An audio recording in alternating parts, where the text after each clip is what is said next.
So here's where we stand. Rules can't be written by hand, because enough rules doesn't exist. Language has to come from examples.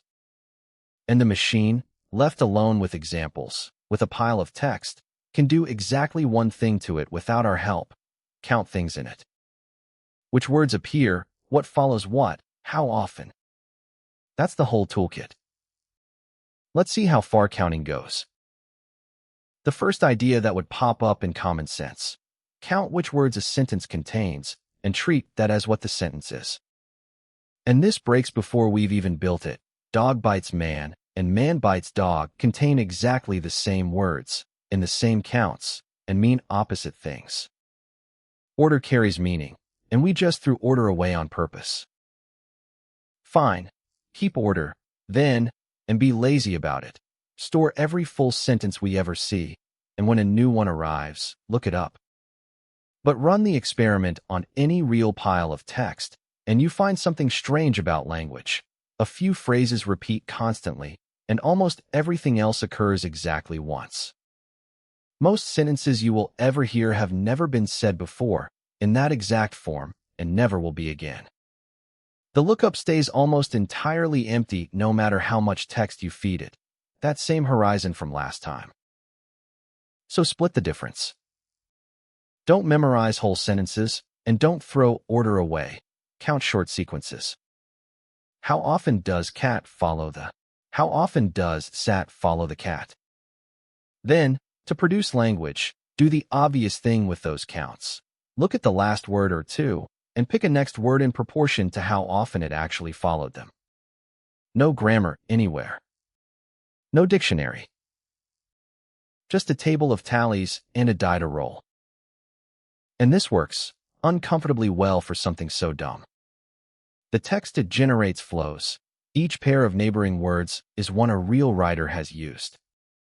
This, by the way, was first tried before computers were even involved. 1948, a researcher named Claude Shannon, counting by hand with a book and a pencil, generating eerily rhythmic almost English. And around 1990, a small team at IBM built a translation system out of essentially these counts. No linguist's rules, just statistics over paired text, and it matched what decades of handwritten grammar had produced. The task that got the funding cut in 1966 was cracked open by counting. But let's try to find a case where this breaks, and we don't have to look far, just let it keep talking.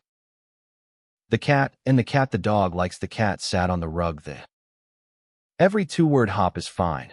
The sentence as a whole has lost its mind.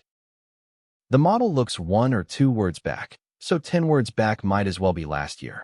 Give it, the man who wore the red hat that I saw yesterday. And by the blank, the man is gone. And notice something quieter. It learned the cat sat on the mat, and that taught it nothing about the dog sat on the rug. To a tally, cat and dog are unrelated symbols that merely happen to appear in similar places. Did we just build it too small? Count longer stretches, then, 5 words back, 10. Test it, and the same law that killed sentence memorizing comes for us. The longer the stretch, the more possible stretches there are, multiplying, again, and the less likely you've ever seen any particular one, even in a mountain of text. The table starves. Tallying memorizes patterns, it cannot reach across them. That part is bound, not badly built. But, and this matters more than the failure, look at what survives. Predict the next word turned out to be a real foothold on language, the first one we've found. No rules, no meanings written down, and still something genuinely language-shaped came out. We shall later see just how far that exact objective goes. And notice what we quietly gave up to get it. There is no more the correct next word, only a spread of plausible ones, each with a likelihood. We traded certainty for probability, and we shall see that we never trade back. So the question we carry forward, counting tallies examples, it doesn't learn from them.